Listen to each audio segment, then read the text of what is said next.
Hey everyone, this is part 2 to my COVID story and to what's been going on with me. So in the last video, I told you about me having COVID-1 in 2020 in April, all the way pretty much through the end of 2021. And this video is going to be about COVID-2. And that's how I reference things in these videos versus COVID-1, COVID-2. In my mind, that's how I keep things straight and tell doctors kind of what's been going on with me. So one thing I did forget to mention in the last video, I did have a lot of other issues. Again, I'm telling you about COVID plus some of my life story as well to kind of share what's been going on as a whole, because I have kept quiet for a long time. Some of you know some things and some of you really don't know anything about what's been happening with me. And that's because, to be honest, I wasn't ready to talk about it. It was very traumatic. COVID-1 was, and I also saw a lung doctor during COVID-1 that I forgot to mention in the last video, a pulmonologist, and I did have some damage in my lungs for a while that has since healed over time. It took a long time from COVID to heal, so I also dealt with that, breathing issues. You can still hear me when I'm talking now. My breath is very prominent, and so that is something that has happened since as well. During that year as well that I forgot to mention, before my whole life I've been a singer and I love singing. I've traveled in a singing group for college. I sing in my church. I've just loved it, and in my mind that's how I worship God and how I feel the closest to the Lord in my faith. And I couldn't do that for a long time. I didn't have the breath support to do it. It was very hard. I became lightheaded. And post-COVID-1, I started having anxiety, which I had never had before. And people would really say, like, oh, it's okay, just work past it, get through it. And it was something that I really struggled with. I had never had anxiety or depression before, and I went through that. Because I had so many changes in my life, I didn't know how to handle that.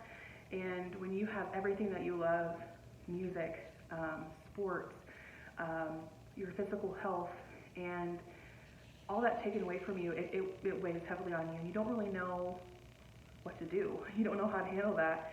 And when you're sick already and tired, your body and mind just play tricks on you. So that was something that I had to work through. But I did struggle with that. It was a new thing for me.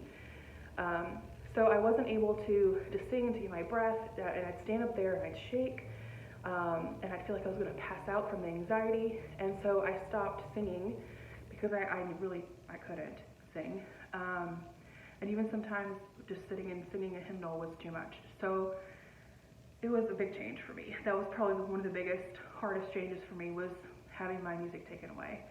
And those of you that know me well know I love to sing, and I play multiple instruments. It's just something that I have always enjoyed, and something that Dad taught me as well.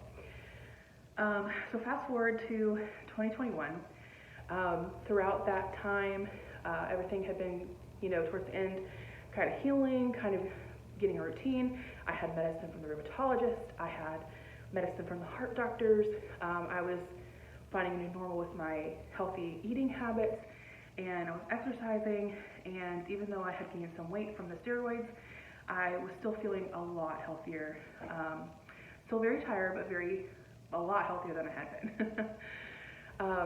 been. Then, a lot of you know Dad had Parkinson's disease over the past few years, and he continued to lose his mobility. And that's something that was very hard to watch. So I moved from Salisbury to the Pineville area, which was about 30 minutes, less than 30 minutes from them, where I could travel back and forth a lot easier instead of over an hour each way, multiple times a week, to help Mom take care of Dad. It was all hands on deck at that point. And I did that in July 2021.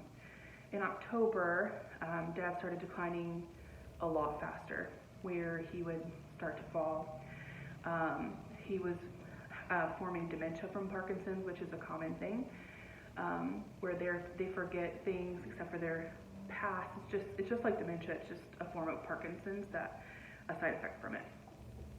So we made the decision that I was still sick, and it would be nice to have some help, monitoring me as well, with my feeling like I was going to pass out.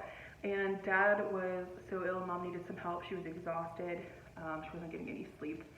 That we decided that I should move back home. And so I did, right in the middle to the end of October. I don't remember the exact date, but we did that, and I took over Caitlin's little room, and Ruthie and Caitlin shared a room at that point. So we took turns with Dad, helping him and all of that, and this whole time I was still dealing with my health issues as well. Working my job, trying to get back into church, and at the same time massively struggling with who I was again. Because like I said in the last video, I kind of lost who I was, because everything I loved was taken away pretty much. And especially during COVID time, where you couldn't even go bowling or to the movies or anything. So literally everything that I personally enjoyed was just not available to me to use, or I couldn't do. And so I had my family, and of course that was a wonderful thing. Well, we got COVID, and Spencer and Ruthie and Caitlin went to see a chiropractor, a friend of theirs, who was adjusting their back, and he had a cold. And they do you have COVID? He said no, or I can't remember exactly what he said, but he pretty much had COVID. And he gave it to Ruthie, Spencer, and Caitlin, who didn't know. They brought it home to Mom. And at that point, I was trying to separate myself from them, and Dad as well, as much as we could, all being in one house. And I struggled with PTSD from that. I'm just being very real and open with you. This is everything that's true and everything that really happened. But I did suffer from PTSD majorly from that. I actually remember getting in my car and calling a hotline and saying, I just need to tell somebody this. I'm about to lose my mind. I am struggling. I'm having major panic attacks that I'm going to get this and I'm going to die, because of everything that I had already gone through and everything that I had already lived through at that point and had overcome. And so I was trying to take care of Dad, trying to make sure Mom was okay. Ruthie and Spencer tried to stay away as much as possible. And Mom got pretty sick, and then I got sick, and then Dad got sick. So at this point, Mom and Spencer went and got the monoclonal antibodies. I started getting more sick and more sick, and then it became to the point where I wasn't breathing good. It was like the normal COVID signs, but I couldn't get my air, I couldn't get my lungs to fill up, and my oxygen levels had dropped drastically. They were in the low 80s, which is very dangerous. So I actually had what they call hypoxia, where your body's not getting enough oxygen, and I could feel that. My body was fatigued. All I wanted to do was lay down and take a nap, and that's very dangerous. And when I laid down, it was even worse. So, let's see. So hypoxia. Yeah, I'm trying to keep track of where I'm at with you guys. I know this is getting a little long. I probably will have to continue to a third video in a minute, but I had hypoxia, and I got to the point where I said, look, I have a positive COVID test. I was able to finally get one from a doctor, and the reason for that is I still test negative to this day. So even though I've had COVID twice and double COVID pneumonia, my body tests negative on all the testing.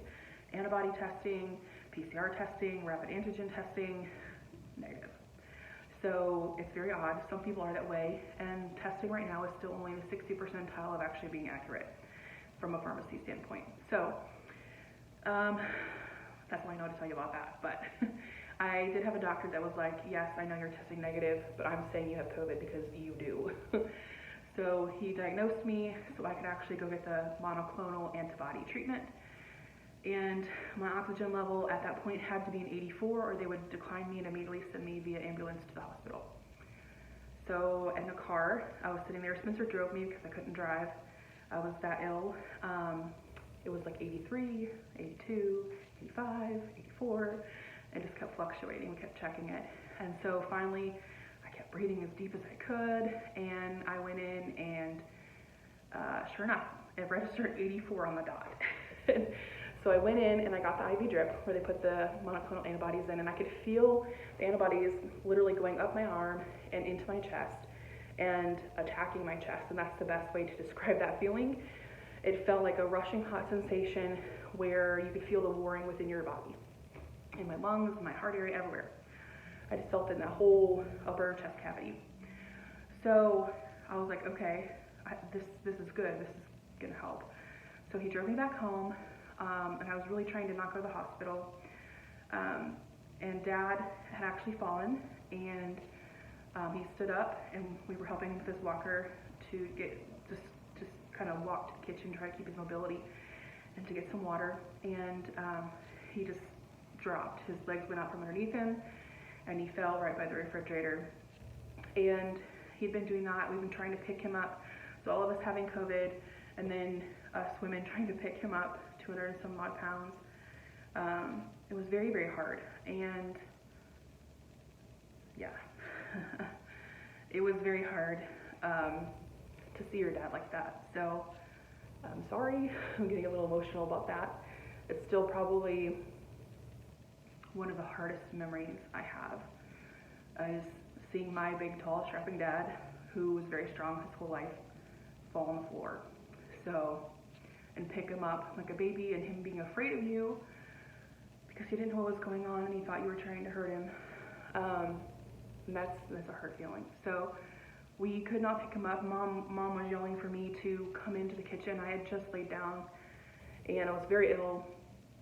And Rebecca, Dad fell. Come help. And I was just I remember I was so mad. And I could kick myself for that, but at the time I was just so mad. I'm like, I'm so sick, I can't do this. I can't help him, I can't pick him up. Because the last time I tried to pick him up, I felt something in my side pop. And extreme pain and coughing and all of that. It was very hard. So I just told Mom, and I'd been trying to talk to her for a little while. I was just like, Mom, we have to have an ambulance come and get him. I can't. Ruthie can't, Spencer can't. And so we were just all exhausted, physically sick and exhausted. So the ambulance came and took Dad. They had to pick him up in a sheet, and many men carry him out, just from the way that he was laying. And they checked him into the hospital, and he actually had COVID as well. So he was checked in. He was in the hospital. Ruthie went with him. Mom was not allowed. She had COVID still at that point. And Ruthie went and stayed the night with him in the emergency room, and they were trying to kick her out, and she was like, I'm not leaving, because he is pretty much mute. He couldn't talk at that point that week. He had just declined that much, and he just mumble. And so she stayed with him, and I was trying to let the monoclonal antibodies work, and then I was going to go switch with her the next day. About midnight that night, it got to the point where I was gasping for air, and Spencer was staying at our house, sleeping on the couch at that point, and he was really worried. He's like, Rebecca, you do not look good. And my mom was like, you need to do something. And I just remember I kept getting sick. I was vomiting, and I was like, okay, I'm gonna call the ambulance again. And it was the second time I had called the ambulance that week for myself, which I've never done in my life. And they came and took my temperature, which was 104.7, and then they came and took me in the ambulance to the hospital because my oxygen was at 82, which was bad. So they got me to the hospital, checked me in, and did a whole bunch of testing and stuff, and put me on oxygen right away. And I had double COVID pneumonia in both lungs. It was quite full. And they told me that it was a good thing I'd come in. And that was the second time I'd been to the hospital that week. First time you go to the hospital nowadays, or at least at that point, they sent you home.